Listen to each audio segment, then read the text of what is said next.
Good morning everybody, welcome back to Cilinix Crypto. Hope you're all doing great and welcome to this new video and your daily update, of course, on the markets, on Bitcoin. We're going to do a full update. I mean, in general, the price action in the last 24 hours has been a little bit, I'm not sure how to say it, but a little bit confusing. Yesterday was one of the most bearish days we've seen in a while, and then there was also continued selling, right? I mean, last week, we usually had very bullish Asian sessions, and then also a relatively bullish US session. We very often saw a Coinbase premium, for example. And then yesterday, there was no bullish momentum. There was no buying coming in from the Asian session.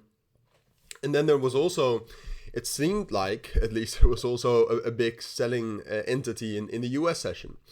So very bearish overall. And then overnight and into this morning, we actually saw some momentum coming back from 63,000. And that's also, if you still remember my video yesterday and my middle of the day market update, 63,000 was and still is the most important level at this point of time. You used to have a POC right there. It's now a little bit higher, but just in general, that this entire area around 63,000 is just in terms of volume, it's very, very important. And if we drop down below that, then all of a sudden you have to start thinking about 62, but possibly even lower, and probably even lower, down towards the low 60s, around something like 60,500. So yeah, in that sense, today is quite crucial. Now, today started good. However, it's still very early to say that, right? Because if you look at the order flow here, what you can see is that a lot of the bullish momentum we did get some buys coming in, but it was also some short positions closing. That was most of the momentum this morning, actually. So the big question is that, all right, well, yesterday in the US session, something or someone was selling. And obviously there is quite a lot of unrest in the world, so that doesn't help with risky assets such as Bitcoin either. So you see the Russell 2000, for example, dropping down a bit. But overall, the fundamentals are still great. Dollar strength index is bound. Oh, this is government bonds. Dollar strength index is relatively bullish here as well. But the stock market, which we have been correlated to quite a bit in the last couple of weeks at least, has been very strong. The fundamentals for Bitcoin, I would say, especially also with the US elections coming up, etc., are also strong.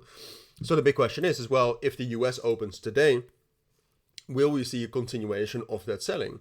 If the answer is yes, and that is where that 63,000 level comes in again. If the answer is yes, if we do see continued selling, and I will keep you updated on that, what will happen then is that we'll drop down below the POC at 63,600, which is also crucial here. Like if we get a solid reaction, which we have seen so far, if we get a solid reaction from 63,600, then it's most likely we're going to go up here. But if we see some sort of continued selling, we'll drop down below 63,000, we'll drop down to 62, 61,000, and then I do think we'll find support there. But that obviously will cause some more pain for altcoins, etc. So that's kind of the main thing we'll have to see over the course of today. Judging of the price action right now, and assuming we will not have such an aggressive seller again in the US session, what I would say is most likely is that we will bounce here, and that we'll get up to at least 64,600. And then if we see a lot of momentum coming in, which is not the case right now, then we can also break out above 64,600. For now, I would say it's most likely short term. We'll just kind of consolidate in this area, which we were also in last week, between 62,600 and 64,600. Those are my thoughts. Like I said, I'll keep you updated in my middle of the day market update as well. For now, I think this is what you need to know. So thank you for watching. Take care and bye.